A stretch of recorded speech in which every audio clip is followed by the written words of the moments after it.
Do you live to work, or do you work to live? Are you passionate about what you do? DJ Waldo chats with everyday people about their passion, how they find it, and how they keep it alive. Learn how you can find and live your passion now with my friend, DJ Waldo. Let's get right into it, shall we? This is episode number 25 with Garin Hess, who I connected with through LinkedIn. He sent me an email just saying, hey, I'd love to connect. And next thing I know, we were back and forth talking about passion. And then, he's on the podcast. So this is just I should also say that Garin is the third guest from the state of Utah. Just coincidentally, pure coincidence. Actually, I've got another guy that I interviewed from the state of Utah that's coming up too. So I'll end up having 4, which is absolutely crazy, really. Considering that I only lived in Utah for a few years, and several of these people didn't even know when I lived there. But anyways, this is episode number 24. I really hope you enjoy it. Garin and I had a wonderful, wonderful conversation about entrepreneurship, and man, you can just tell this guy is all about passion. So enjoy. Hello, and welcome to Living Your Passion, the podcast where I, DJ Waldo, chat with people who have found their passion and are, well, living it. Today's guest is Garin Hess. How do I know Garin Hess? Well, Garin, correct me if I'm wrong, but I'm looking at a LinkedIn note you sent me from August 24th, 2014 that said, "Hi, DJ. Just wanting to connect with you as another founder and CEO. I've always been open to networking, throwing around ideas. If I can help out, please let me know." And I think we went back and forth from there. I said, happy to connect. What do you do? And then you told me about your most recent startup at DemoChimp, and you asked about the podcast, and I think from there we just kind of went back and forth, and I was like, wow, this is great.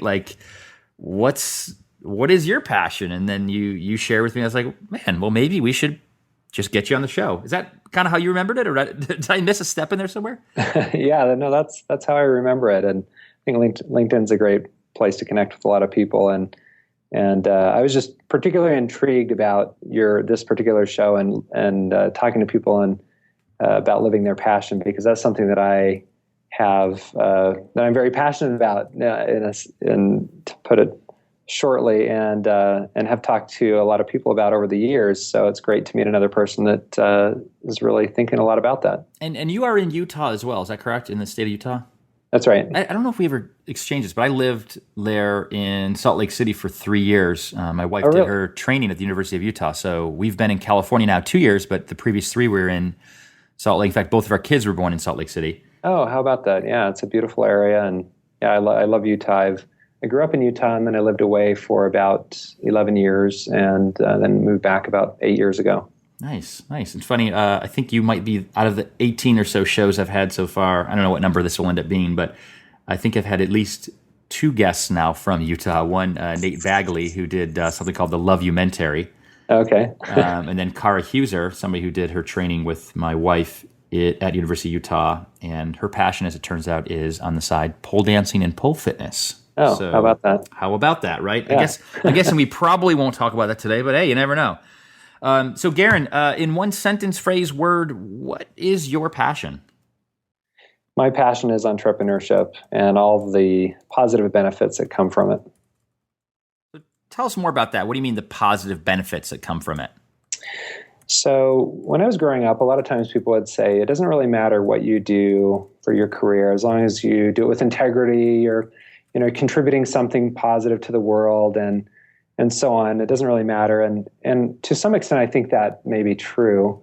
But in a larger sense, I think it's very important what you do for your work, because it impacts everything else that you are, and everything else that you do, all of your relationships and how you interact with people. And so, I've got 3 kids, and as they were growing up, there's definitely a difference in what kind of happy dad comes home or unhappy dad comes home based on what I've been doing all day.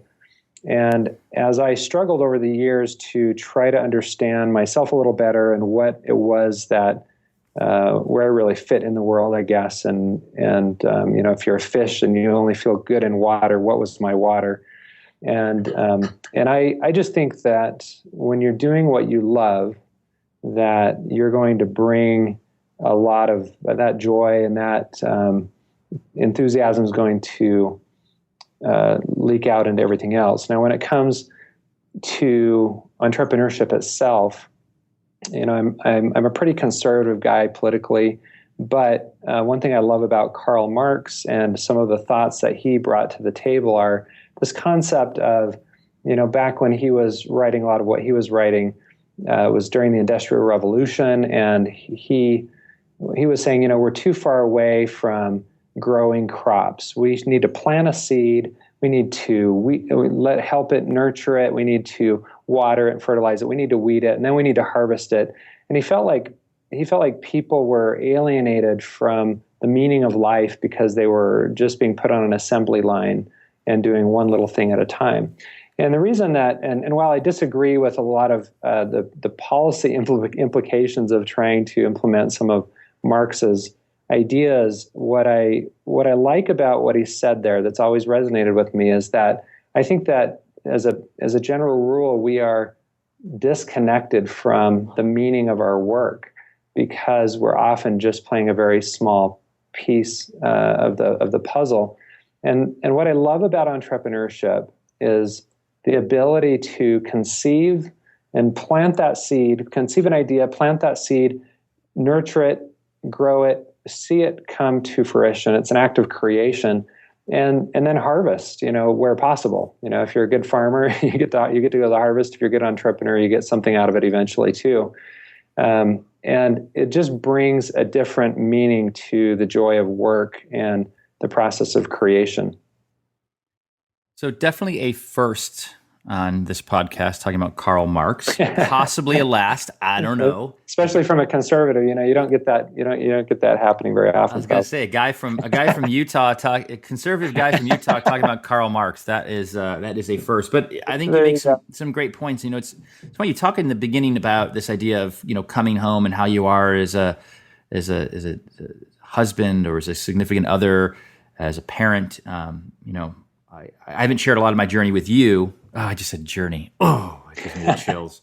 I haven't shared a lot of my story with you, but similar thing happened to me when I quit my job a couple months ago. I basically was not passionate about what I was doing, and I realized it was affecting my home life. I was not as good of a husband as I could have been. I was not as good as we've got 2 little kids, and I was not a great parent, and I wasn't happy. And I just had a conversation with somebody before this call about this whole concept of passion, and he'll eventually be a guest on the show too, probably in December or January. But he talked about this whole idea that there's a little bit of a misconception around passion. I mean, it's not as simple as just following your passion and doing what you love. And I think part of that is because some people's passion are things that they're not good at, right? So, you talk about entrepreneurship, like somebody might be interested in a certain thing and want to start a business around it and be passionate about it, but yet maybe they're a terrible business owner, or maybe they don't have enough capital to start it, or maybe they don't. So how do you,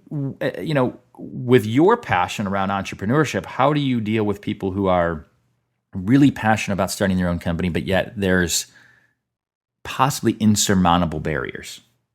It's a really good question. I believe, at least in a modern developed country like the United States and a lot of the other places, that the barriers are never insurmountable. I do think that there certainly seem that way a lot of times. And in some countries and many people's situations around the world, there are many barriers that are insurmountable. So I don't want to minimize that.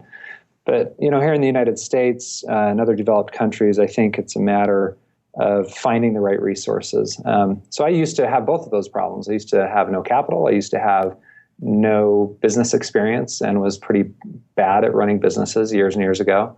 I was trying to start businesses all the same, and had several failures before I had any successes. I think it comes down to understanding the order of doing things in the right order. So, what is going to make it possible? What are the things that you need? Maybe you need, if you have passion around a subject, you want to start a business there. What kind of business is it, and are people going to pay for the service or the product that you're making? And are they going to pay enough to make it a viable business and get you the goals where you want to go? There's a great book called Nail It, Then Scale It, and I would highly recommend it to anybody, any of your listeners who are thinking about starting their own business. It generally speaks about how to reduce the high levels of uncertainty in startup life. And so you can know with a pretty high level of certainty whether or not what you're thinking about as a business, if it's going to work or not. It takes a little bit of research, but it's research that doesn't really take much money to do. It's phone calls and meeting with people. It takes a lot of hustle to do, but I really think that anybody could get started with that. Once you have gone through that process of validating your business idea and you have some data behind it, then you can go out and find a co-founder, or you might find an investor. I would say it's great if you can find a co-founder that wants to go in on it with you. Then you go out and pitch the investors if you need the capital. Some businesses you can start with very little capital, others need a lot. But I think both of those things, inexperience and not having enough capital, can be overcome by just going through the right steps at the right time. And again, I highly recommend that book. There's two books that help you learn to reduce uncertainty. One in entrepreneurship. One is the Lean Startup, and the other is Nail It Then Scale It. And they're both excellent books with two different approaches to doing that. But once you understand the steps and you go after those initial steps, it makes everything else easier after that. So, Garin, you had said in one of our email exchanges that you're a serial entrepreneur. You're working on a company now. I should say working on. You have a company now, and you've done this in the past. Is this something you also, being your passion, obviously you're living your passion in the sense that you are an entrepreneur, a serial entrepreneur. Do you also teach this and coach people on this, or is that, formally, or is it something you do on the side, or not, none of the above? Yeah, I definitely don't do it formally, but I do it informally. Just yesterday, I was speaking at an MBA program at a university to business students interested in entrepreneurship. I believe in it. I believe in entrepreneurship so much for many different reasons, and I love teaching people about it. It's not something I have time to do on a formal basis, but maybe one day. But another reason that I love it, and one way that I may end up teaching it more and more is, I hope to have a big enough exit at some point that I can teach entrepreneurship in developing countries. And I believe that entrepreneurial activity and the financing behind it is the only sustainable solution to poverty around the world. And that's one of my long-term objectives with entrepreneurship, is to help the movement that is kind of the microcredit lending and the micro-franchising movements that are going on around the world now to help with poverty. And I see myself maybe being even more involved in teaching people how to develop and use entrepreneurial skills in those settings. But I certainly, in a case-by-case basis, will help people from time to time now. I love to see people get started and help them through some of the challenges. I love that you actually have a plan. You have goals. You have what you want to do. They don't always come about the way you want, but yeah, that's what I would love to do with this. So I want to challenge you on something you said earlier that doesn't line up as well for me based on what you just told me. Okay. You said your ultimate goal is to, or maybe not your ultimate, but to teach entrepreneurship and to do this in developing countries. I don't want to put words in your mouth. Is that close to what you said? Yeah. Okay. It's basically helping people in developing countries start businesses in a way that creates sustainable economic development. And then you also said to me that, I asked you earlier about, why people don't follow that passion, do what they want to do. And I said, sometimes there's limitations around finances or making sure the idea is viable. Yeah. So to me, this is being kind of a jerk question for you, but yeah, I feel like you can handle this, and I'm curious your answer too. What's holding you back from doing that today? Like you kind of, I'm gonna say it's probably has something to do with financial, just because you said you're waiting for this big exit to do it. But you also said to me earlier that it's not necessarily about money. You can find a way to do it if you really want to do something. Does that make sense? Yeah, and that's a really good question. I actually looked at going into microcredit lending kind of in that industry about 15 years ago. Thought about doing kind of a sort of a Peace Corps style internship sort of thing where you can go into a developing country and help in that area. didn't have a lot of experience at that time, didn't have a lot of successes under my belt. I feel like to be really influential in that area and have the biggest impact, I need to be an expert in this area and not just somebody who dabbles and thinks they know what they're doing. So that's one of the reasons. The other reason is kind of the scale of the impact that I want to have, and it definitely has to do with financial resources. I have a certain amount of financial resources that I've been able to get access to over the years, which is great. But I'm hoping to be able to impact, I guess, the world in a little bit bigger way than I would be able to if I went out and did that today. Not to say that there's anything wrong with going out and just doing whatever you can with whatever resources you have at the time. I certainly try to do that, in the way that I can. But I think there's also a big benefit for people who think big and can maybe bring some bigger resources to the table, and that's what I'm hoping to do. Love it. I knew you'd have an answer for that. But that's a good point. I mean, I think it's interesting because the advice that you are following is likely advice you would give to others curious about entrepreneurship. Yeah, I think so. I mean, it's when it comes to entrepreneurship, it's just like any other skill. It's not something that you're going to know how to do from day one. Some people have more talent at it than others, but it's really just a process of going through the hard challenges of day-to-day business and learning as you go. Certainly trying to learn from others and getting advice from others is really helpful too. So I think that's what I would suggest to people trying to get into it is, start somewhere. Too many people don't take action. They dream and think they're going to do something and they never do. There's no reason not to at least get started and see where you might be able to go. It's interesting you say that. That's kind of been a theme lately on this podcast. You've jumped to one of my last questions about if somebody's looking to find their passion, what do they do? I think you answered it more of if you're looking to start your own company or looking to be an entrepreneur. But it's the same answer is part of this idea of jump. And I actually wrote about it. I do these Wednesday weekly Waldo Was updates, as I call them. And I talked about this idea of jumping. Like sometimes you got to jump. I mean, it doesn't mean you jump without a net below, but you have to take that first step, or it doesn't happen. There's the famous, you never miss a shot that you don't take, or something. I'm not good with quotes. Sorry, we get the idea. But the thing that's interesting to me is that's kind of been a theme, is people saying you've got to take action, you've got to do something.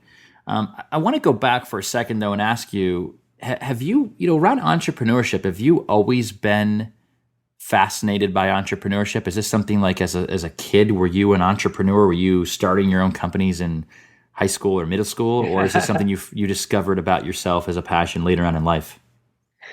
It's mostly I discovered later in life. But when I look back, I was trying to start I was doing entrepreneurial things as a kid. I just didn't realize it. I tried starting a computer programming class that I could teach people how to program when I was a teenager. Well, I didn't think of it as entrepreneurship. I was an English literature undergraduate, and my senior semester I had to I needed an extra half a credit, and so I signed up for this entrepreneurship lecture series. Hadn't really been exposed to entrepreneurship at all, and it just lit the fire under me.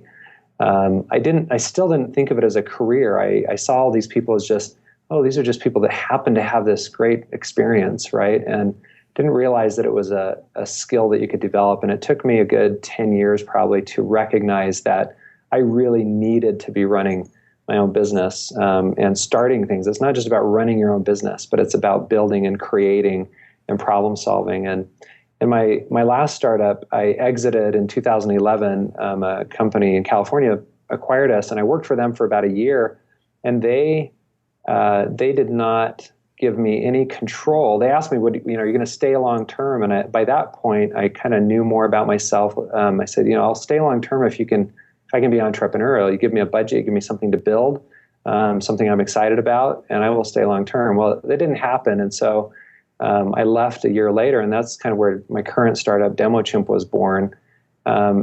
It was a hard decision leaving, but I had attended this seminar on the difference between leaders and managers. And one of the things that he said in this seminar was that leaders have this deep emotional need to create value and to be held accountable. And it hit me all of a sudden that I had a need in this area, not just a nice to have, but that it was a need. And maybe everybody doesn't have that need, but I really believe in this concept that if you can take something from start to finish, it adds a lot more meaning to your life. Garin, where can folks find more about you and or your passion? LinkedIn would be good. You can also check out our current startup at DemoChimp.com. That's just kind of what I'm currently working on. I also have a nonprofit I started called Witness Music. You can check that out at wewitnessmusic.org.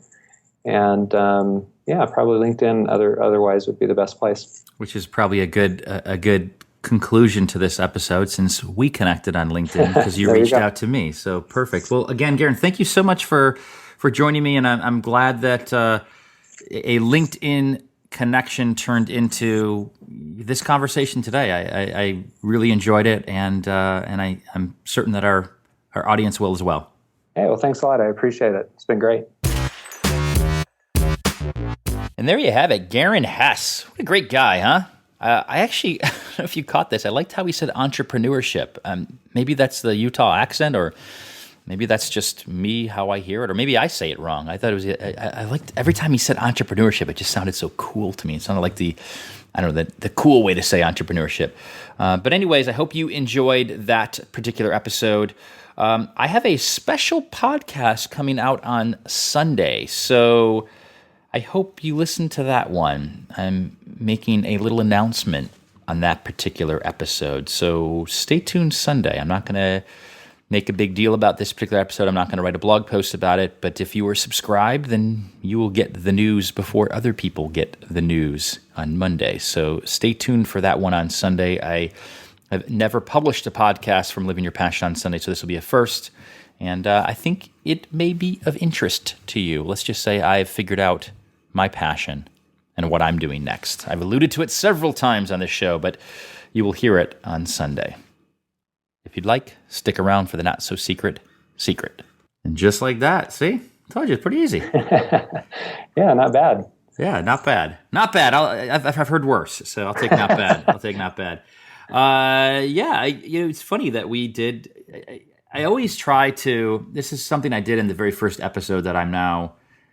It wasn't intentional, but I started this idea of like, this is how I know somebody. Right. And it's really been interesting. I could write a whole book on just all the different how you ways get acquainted. So one of the women I interviewed was. Yeah, are you still there? Oh, yeah. Can you hear me? Oh, now I can. Oh, so that's weird. Okay. One of the women I interviewed her name is Heather Lauer, and her passion is bacon.